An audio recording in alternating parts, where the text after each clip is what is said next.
Welcome to the Yoga Sutras. I just want to give a quick overview about who Patanjali is or was, and give a little context about the Yoga Sutras and the time that it was written. So there is actually current debate whether Patanjali even existed, whether it's one author or it's a collaborative work that put the Yoga Sutras together. The Yoga Sutras, it's not an original work. It's borrowing from other practices that already exist, and it's compiling what Patanjali wants you to believe is the best way, or the easiest way, or the fastest way to nirvana, to liberation, or to enlightenment, whichever you choose, whichever you're after. Patanjali is making the argument that the way he practices his yoga is the way you should practice your yoga if you want to achieve these specific states. Because there's other schools of thought on how to achieve nirvana or liberation, this is just one. Patanjali's view is a narrow view of what yoga is.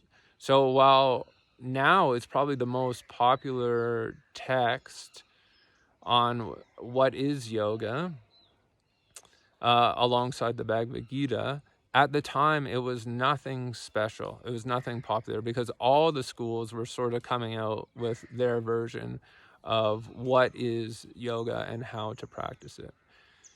So in this course, I've used the Bhagavad Gita and the Yoga Sutras as the first step, as the foundation for almost every chapter.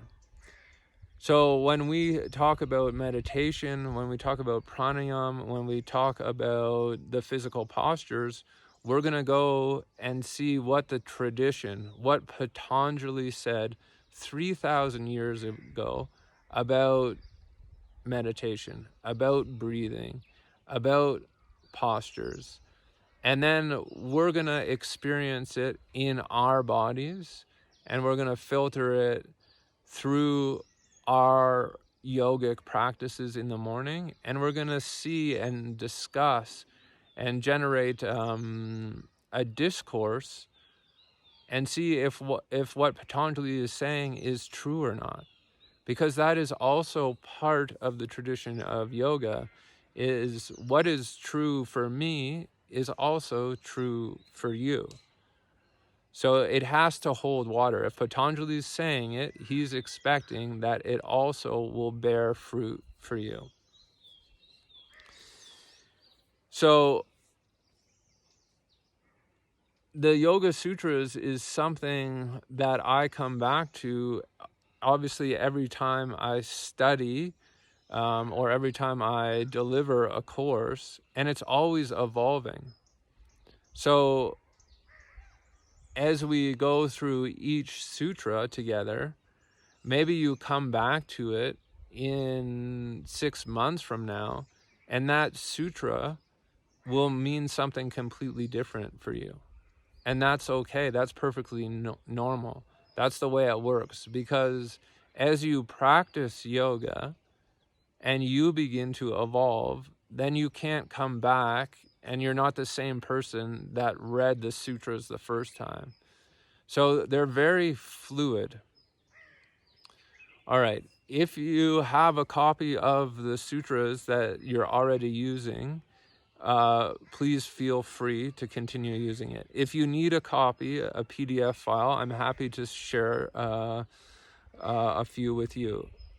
Also realize that there's no two commentaries or interpretations or translations of the sutras that are the same. If we spread out on a table, Yoga Sutra number 1, translated by 10 different great sages or academics, They would all have a slight different transliteration, and then they would all have different commentaries and different meanings to each sutra. So how we study yoga, or what the text asks you, is to really play with each sutra and find meaning for yourself in this moment.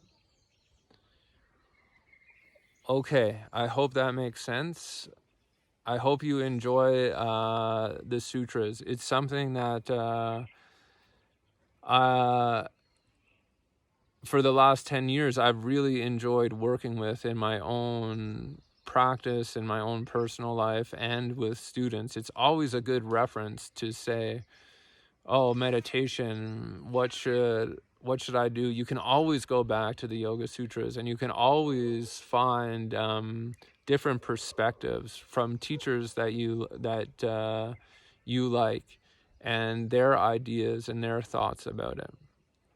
So I hope you get out as much from the sutras as I do. And as always, any questions, please put them in the group discussions or message me privately.